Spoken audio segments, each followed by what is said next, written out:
মানসরোবর তো দর্শন হয়ে গেছে, এখন আমরা আছি ভান্ডির বনে। আর এই ভান্ডির বনের গুরুত্বটা হলো এখানে রাধারানী ও ভগবান শ্রীকৃষ্ণের বিবাহ হয়েছিল। আসো ঘুরে দেখি।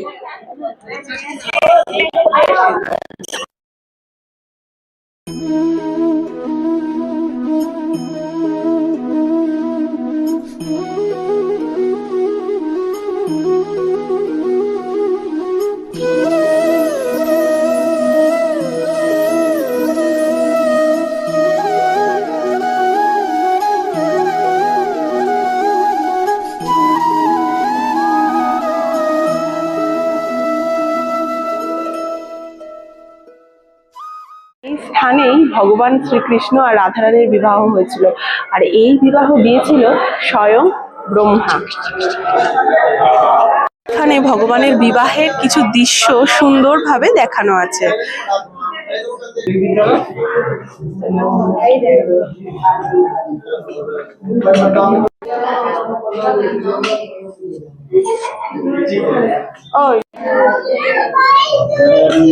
এখানকার ঠাকুর মশাইয়ের মুখে শুনে নি এই জায়গার ইতিহাস।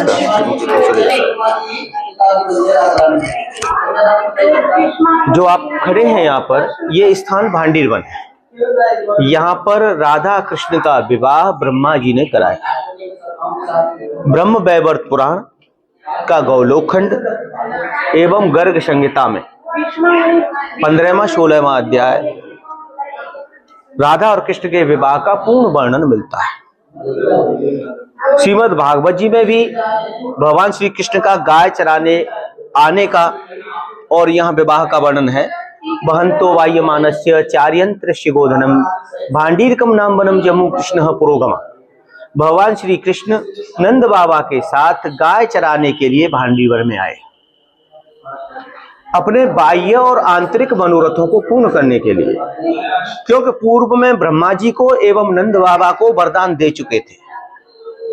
नंद बाबा ने राधा रानी के दर्शनों की मांग की थी, तो कन्हैया ने कहा था कि मैं आपको भांडीवन में दर्शन कराऊंगा। और ब्रह्मा जी ने एक बेटी के कन्यादान का वरदान प्राप्त किया था विष्णु से, उसको पूर्ण करने के लिए भगवान ने भांडीवन में राधा कृष्ण का विवाह कराया।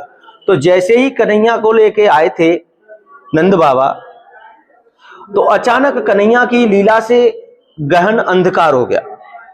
गहन अंधकार में बरसात इत्यादि आने के कारण नंद बाबा कन्हैया को लेकर के एक वृक्ष के नीचे बैठ गए। वहीं पर राधा रानी प्रकट होती हैं और कन्हैया को नंद बाबा के गोद से ले लेती हैं, और जैसे ही लेती हैं उन दोनों की अवस्था एक जैसी हो जाती है, किशोरावस्था। और दोनों एक दूसरे का हाथ पकड़ करके, जहां ब्रह्मा जी ने दिव्य भव्य विशाल मंडप तैयार कर रखा था जिसमें आप बैठे हैं, यहाँ जो युगल सरकार है, यहाँ भगवान के हाथों में बांसुरी नहीं है, यहाँ लड्डू नहीं है, यहाँ पैर उचका करके राधा जी की मांग में सिंदूर भर रहे हैं। यहाँ दूल्हा दुल्हन का स्वरूप है। तो ब्रह्मा जी ने, स्वयं वेदज्ञ ब्रह्मा जी ने समस्त मंत्रोपचार हवन इत्यादि करा के सप्तपदी 7 फेरे दे करके राधा और कृष्ण का विधिवत आचार्य बन करके विवाह कराया, और फिर पिता बन करके राधा जी का कन्यादान लिया। यहाँ राधा जी का श्रृंगार और राधा जी का कन्यादान विशेष महत्व है दान करने के लिए। भांडीर वन में विशाल भंडारा हुआ, इसलिए इस स्थान का नाम भांडीर वन है। जो भांडीर वन में कन्यादान, श्रृंगार का दान, भंडारा करते हैं, उनकी 25 पीढ़ियां गौलोक धाम में वास करती हैं। और जो भांडीर वन में गाय का दान करते हैं, उसकी 72 पीढ़ियां गौलोक धाम में वास करती हैं। द्वितीय लीला यहाँ पर बच्छासुर के वध के बाद भगवान ने अपने गौ हत्या के दोष का निवारण किया है। कंस का चचेरा भाई भगवान की गायों में बछड़े का रूप धारण करके मिल गया। जब वो गायों को परेशान करने लगा तो भगवान ने उसका वध कर दिया। जब उसका वध कर दिया तो ग्वाल वाल बोले, कन्हैया तुमने तो गाय के बछड़े को मार दिया, तुम तो गौ हत्या के दोषी हो गए, तुम गौ हत्या के दोषी हो गए, तुम्हें तो समस्त तीर्थों का स्नान करके आना चाहिए। तो भगवान ने अपनी मुरली से इस कूप का निर्माण किया, प्रादुर्भाव किया, और सभी तीर्थों का आवाहन किया। सारे तीर्थ अपने सिरों पर सोने एवं चांदी के कलश में जल भर के लाए, भगवान का अभिषेक किया, और भगवान गौ हत्या के दोष से मुक्त हुए। जब भगवान गौ हत्या के दोष से मुक्त हो गए तो उन्होंने ग्वाल वालों से कहा कि जब मैं गाय के बछड़े को मार रहा था तो देखने वाले तो तुम भी थे, तो दोषी तो तुम भी उतने ही हो जितना मैं था। तो भगवान का जो चरणामृत था, भगवान का स्नान के बाद जो जल आया, उसमें सभी ग्वाल वालों ने, भक्तों ने स्नान किया, वो भी सभी दोष मुक्त हुए। आज भी इसके ऊपर सोमवार की जब अमावस्या होती है, सोमवती अमावस्या, उस दिन विशेष पर्व होता है। इसका पानी दूध जैसा सफेद हो जाता है। जिन माता बहनों के बच्चे नहीं होते या होके मर जाते हैं, या कन्याएं होती हैं, या पुत्रोत्पत्ति में कोई बाधा आ रही है, प्रारब्ध के कारण कोई संतानोत्पत्ति में बाधा है, तो वो यहाँ स्नान करती हैं, अपना पुराना श्रृंगार छोड़ती हैं, नूतन श्रृंगार धारण करती हैं और राधा रानी से आगे अपनी मिन्नत बोलती हैं, तो उनकी इच्छाएं पूर्ण होती हैं। यहाँ पर बट वृक्ष भी है, यहाँ राधा कृष्ण की युगल सरकार का गंधर्व विवाह का बोलते हैं वैसे, क्योंकि वहाँ राधा कृष्ण का केवल मिलन हुआ था। मंडप ये है, क्योंकि हमारे सनातन में गंधर्व विवाह का कोई मतलब नहीं है, हमारे यहाँ तो सप्तपदी का मतलब है। तो भांडी वन की समस्त लीलाओं का श्रवण करना एवं राधा रानी का कन्यादान, श्रृंगार इत्यादि दान करना, वेणुकूप का आचमन करना और भांडी वन की रज कहीं से भी लेकर मस्तक पर लगाने से व्यक्ति के जन्म जन्मांतर के पाप नष्ट हो जाते हैं। और भांडी वन में प्रवेश उसी को मिलता है जो राधा कृष्ण के विवाह में सम्मिलित था।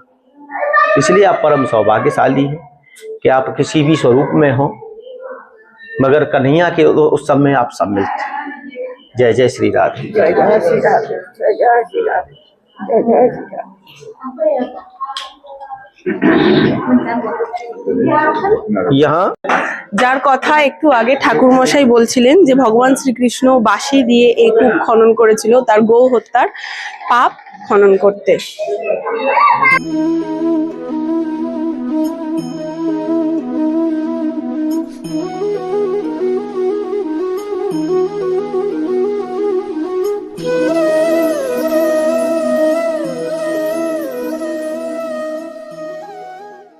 সেই বটগাছ, যে বটগাছের কথা ঠাকুর মশাই বলছিলেন, এই বটগাছের এখানেই রাধা কৃষ্ণের মিলন হয়েছিল।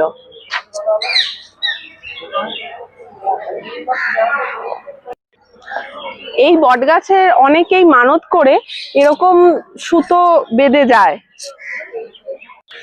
এখানে ভগবানের বিগ্রহ আছে, যেখানে ভগবান শ্রীকৃষ্ণ রাধারানীকে সিঁদুর দান করছেন। আসো দেখাই।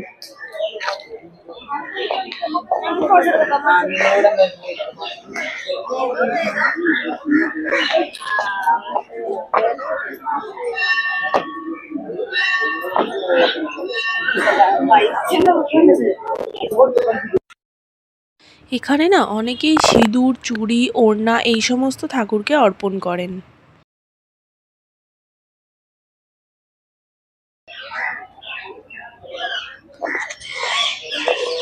চাইলে এখানেও বিবাহ করা যায়, অনেক মানুষ এখানে বিবাহ করে। রিসেন্টলি হয়তো কারোর বিবাহ এখানে হয়েছে, ওই জন্য ওখানে সুন্দর মণ্ডপ সাজানো রয়েছে এবং এই জায়গাটাও খুব সুন্দর করে সাজানো রয়েছে।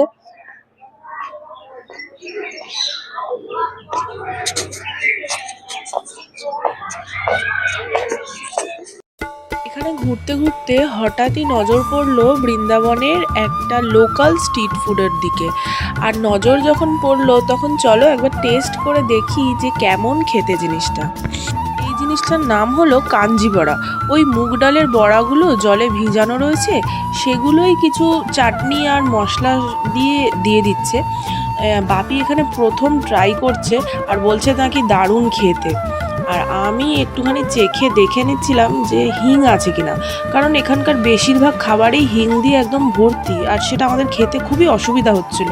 যাই হোক, খেয়ে দেখলাম মোটামুটি ভালোই, খুব একটা খারাপ নয়। তাই আর একটা প্লেট এখানে নেওয়া হচ্ছে। আর এখানে কিন্তু এগুলোর দাম ছিল 30 টাকা পার প্লেট। এই দাদাটা ভান্ডিরবনের একদম গেটের কাছেই বসে, চাইলে তোমরাও এনার কাছ থেকে খেতে পারো। ব্যবহার বেশ ভালোই ছিল।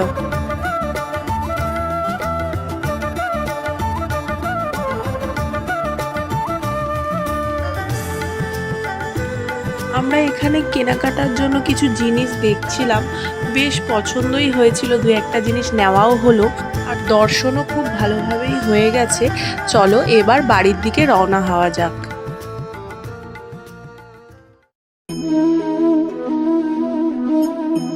এখন তোমরা যেই মন্দিরটা মন্দিরটা দেখছো এটা হলো বৃন্দাবনের রঙ্গজি মন্দির।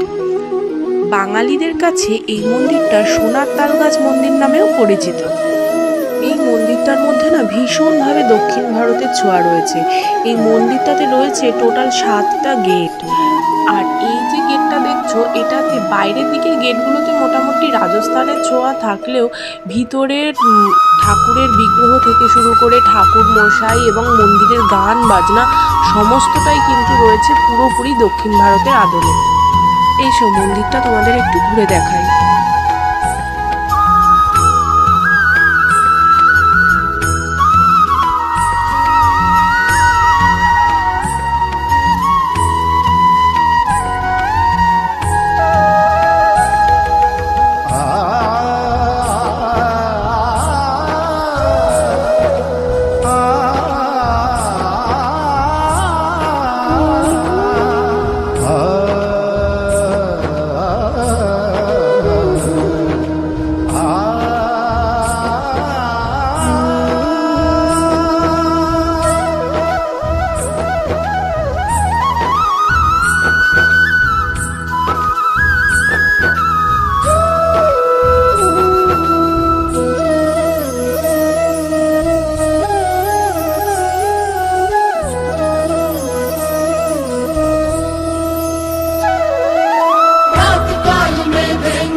আমাদের ভিডিওগুলো তোমাদের কেমন লাগছে তা অবশ্যই কমেন্ট করে জানিও। তোমাদের করা কমেন্ট আমাদের এই পথে এগিয়ে যেতে আরও উৎসাহী করে তুলবে। আর অবশ্যই আমাদের চ্যানেলটা সাবস্ক্রাইব করো আর ভিডিওগুলো অনেক অনেক শেয়ার করো। আজ তবে টাটা, দেখা হবে আরও একটি নতুন ভিডিওর সাথে।